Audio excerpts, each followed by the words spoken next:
Hello, everyone, and welcome to the Bridging Minds FSU ASUE Podcast Series on Armenian Entrepreneurship, where we spotlight innovation, resilience, and entrepreneurship across borders.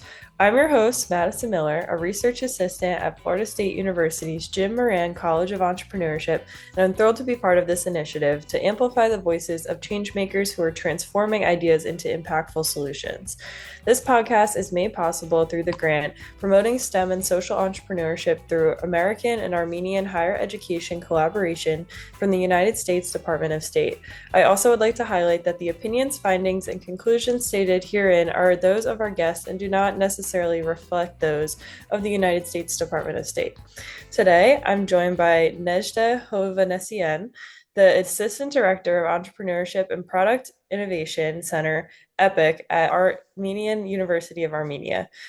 We'll dive into their journey, the challenges they've overcome, and the impact they're making through innovation and purpose. Thank you so much for joining us. I'm so excited to have you. Thank you. Hello, everyone. Thank you for this invitation. I am ready to answer your questions. Awesome.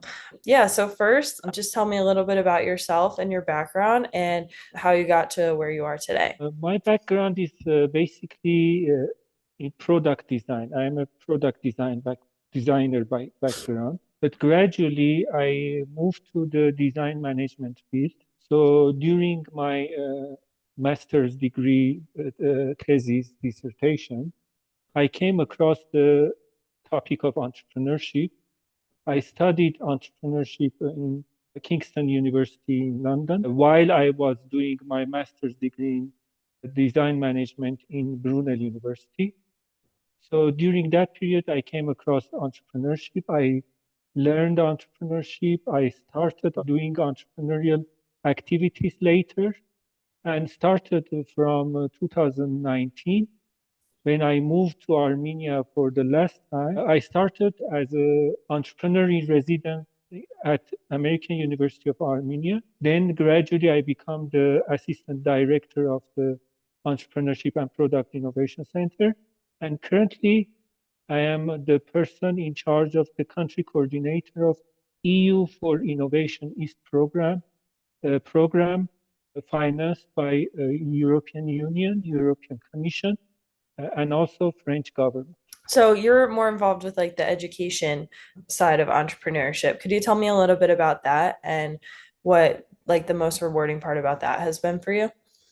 Yeah, basically, as I mentioned, I started learning entrepreneurship during my master's degree. And when I started also my activity at American University of Armenia, gradually I started also teaching startup culture course, which is related to teaching entrepreneurship and actual lean startup method to students. So for the time being, it is the seventh year that I am starting from next week. I will start the seventh year. It will be the seventh year that I am teaching startup culture in Armenia. Nice. That is so cool. And in addition to that, also I am teaching in the business school. I am teaching the Introduction to Entrepreneurship and Innovation course. Yeah, that is awesome. So you come from like a product design background. How do you incorporate your experience there into teaching your students, even if maybe their startups are, more related to social enterprises or maybe some STEM enterprises? That's a very interesting question because actually what I usually add to the educational component of entrepreneurship is my knowledge of design thinking.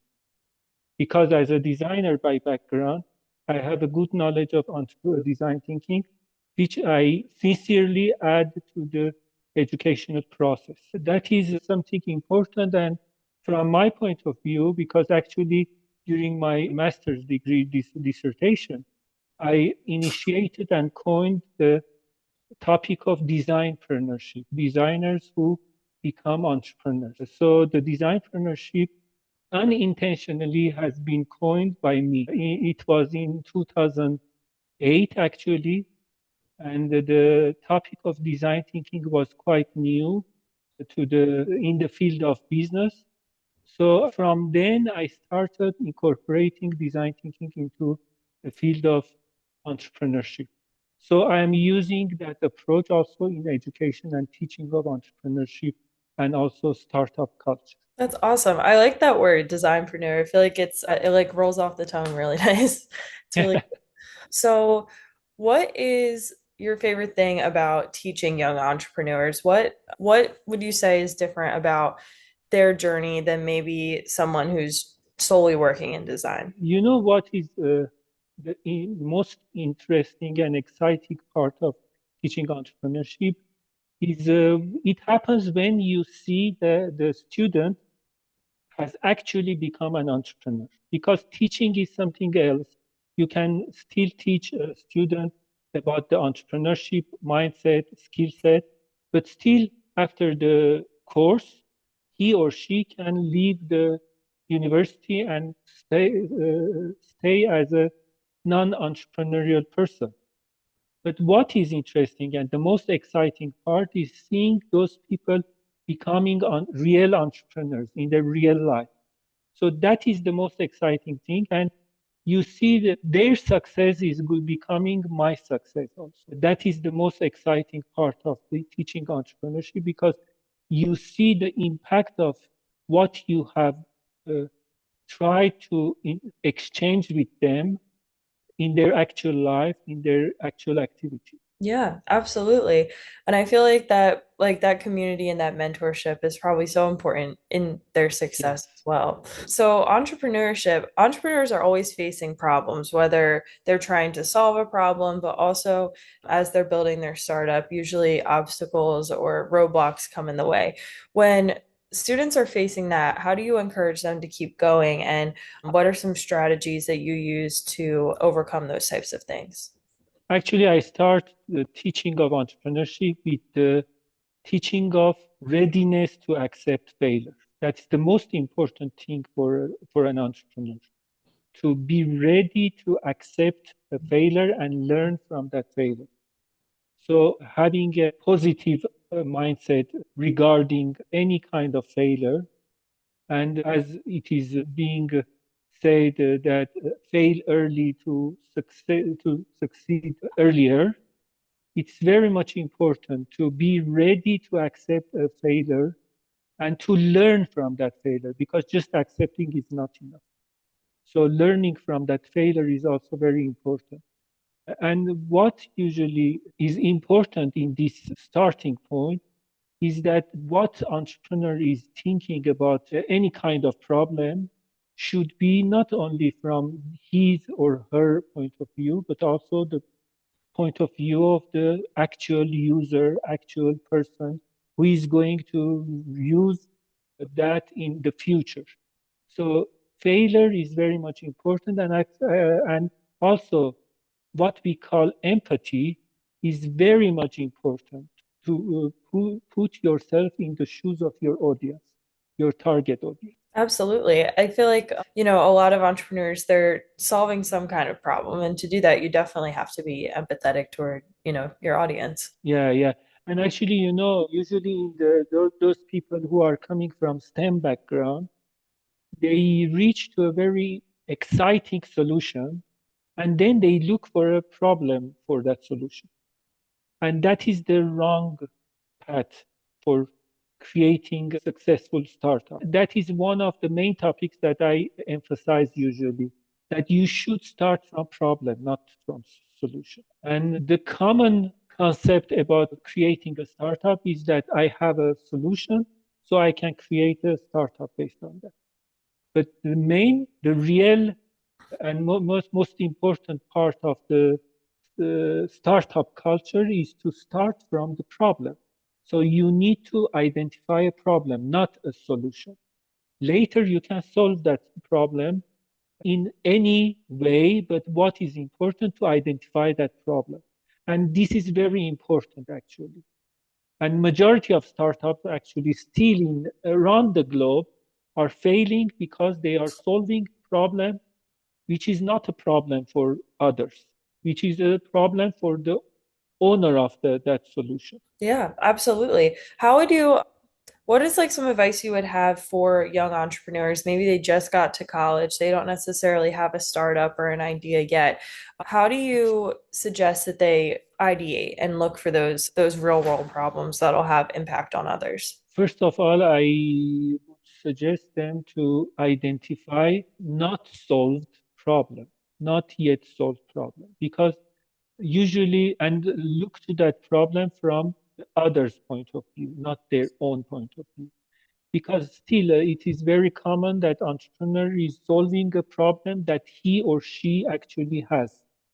But what is important is to look at the problem from the target audience point of view. So finding a problem is the starting point from my point. And I certainly emphasize that you, and actually in my class, usually I allocate 2 or 3 full sessions to identifying problem because it's very much important. Yeah. So they have to start by identifying problems, real problems, not their own problems, but problems from the audience point of Yeah, absolutely. I feel like that's such a good thing to do because, ultimately startups are a big part of their community. So if, the community doesn't have this issue, it's not going to work. But yeah. So when students are like prototyping their ideas, what are some common mistakes that you see and what is like some advice that you would have for bringing something from, an idea in your head to an actual like tangible product or company? Maybe the most important problem in this prototyping process is that they prototype that part of the solution that is already somehow it is easier to prototype. It is not critical and difficult to prototype. So they start from the easiest part, which is the wrong way. Actually, what we call MVP, minimum viable product, we should start from the most complicated and riskiest part of the solution that they want to create. So that is the most important part from my point of view. And what is usually happening that they stick to those parts of the problem. For example, they are creating, let's imagine that they are creating a application, a smartphone application. So they are starting from the UX and UI. And this is not the best point to start because usually it is easier to solve any kind of user interface and user experience point. They need to prototype those parts who are much more, let's say, complicated and riskier because they are not sure that it is going to work or not. So they need to approach prototyping from a exploration and testing point of view, not just from creating a tangible output of their product. Absolutely. And so a lot of students I feel like are in a situation where maybe they don't have all the resources or the supplies to be able to build something. What are some resources that you would point them to for a student who maybe doesn't have, the physical resources in front of them to be able to build their products? I would certainly suggest them to start from the easiest and most accessible components that they have in their environment surroundings. Mhm. So even the prototyping by a pen and paper is the easiest one, and they can start by that because from my point of view, especially from because of my background as product designer, when you design something, when you use your pen on paper, actually, when you start creating the 2-dimensional or even 3-dimensional prototype of your product, actually, you start exploring the idea much more in detail.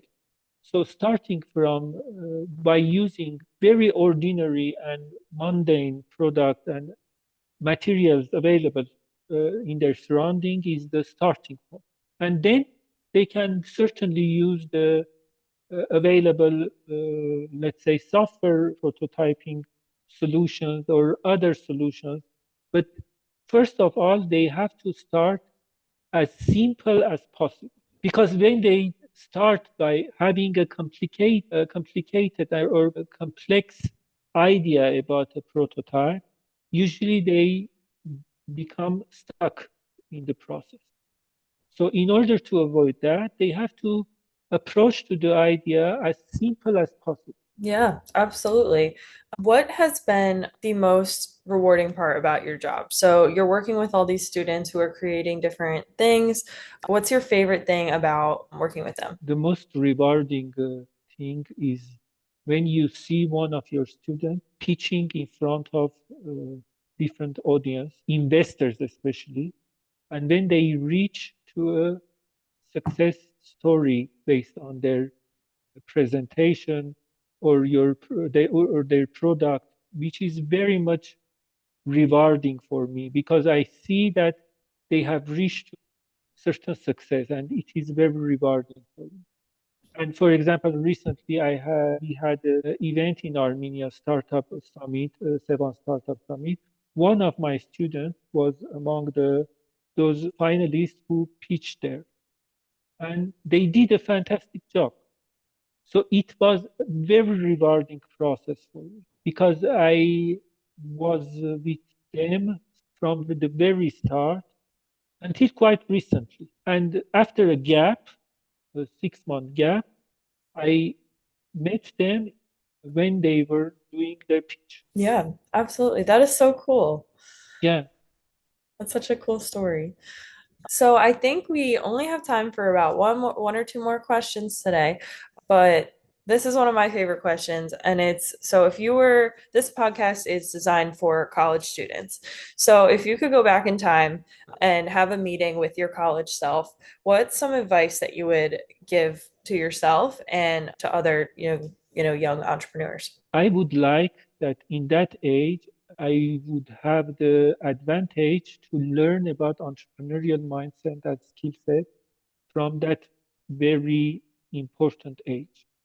This is very much important. Without any intention to that the student should become an entrepreneur, but entrepreneurial mindset and skill set is necessary today to every person. So from my point of view, I would like to have the opportunity to learn about entrepreneurial mindset and skill set from that very young age. Because although it is possible to learn it later, but you are due to missing this their knowledge and experience, you usually miss a lot of opportunities in your lifetime. So for me, it is very important that the person in the college level should learn about entrepreneurial mindset and skill set without any necessity for following the path of entrepreneurship. Because in today's life, you need to have the entrepreneurial mindset in any aspect of your life, not just the professional life, but also even in your private life, in your family life. So it is very important to learn entrepreneurship mindset and learn a little bit of skill set. Absolutely, especially with how the world is changing. Yes. Great advice. I feel like every day we're hit with new, disruptions and problems and everything. Yes, and because of that, if you learn about entrepreneurial mindset, you will learn to accept failures and to build success based on your failures, which is very much important. And I would like to have the opportunity to learn about that earlier in my life. But as I mentioned, I just learned about that during my master's studies. Yeah. I remember you were saying how, when entrepreneur like you learn how to like fail early on. Is that something that you would encourage students to do as Yes, well? yes. I would suggest to fail early, but also fail wisely, because not every kind of failure is learning failure.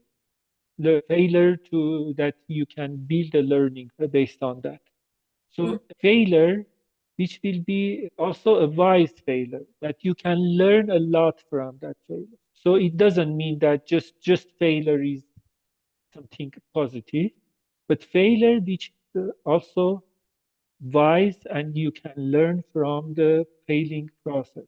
And you can build based on that your future success. Do you think that your entrepreneurial mindset has helped you to be more resilient when you're in a time of Certainly, failure or certainly, discomfort? certainly.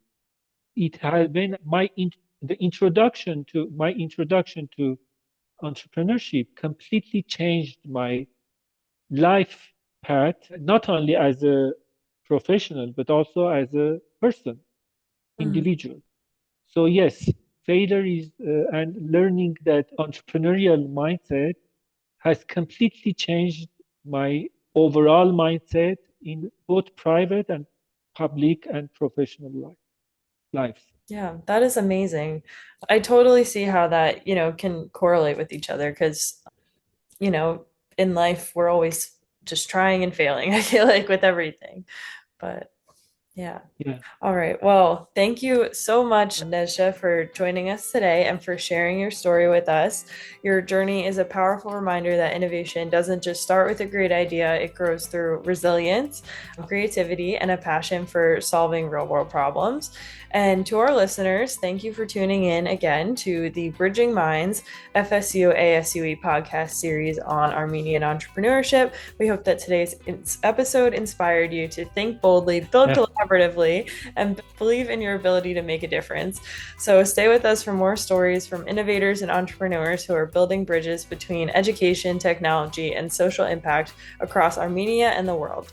So until next time, I am Madison Miller. Keep creating, keep questioning, and keep pushing forward.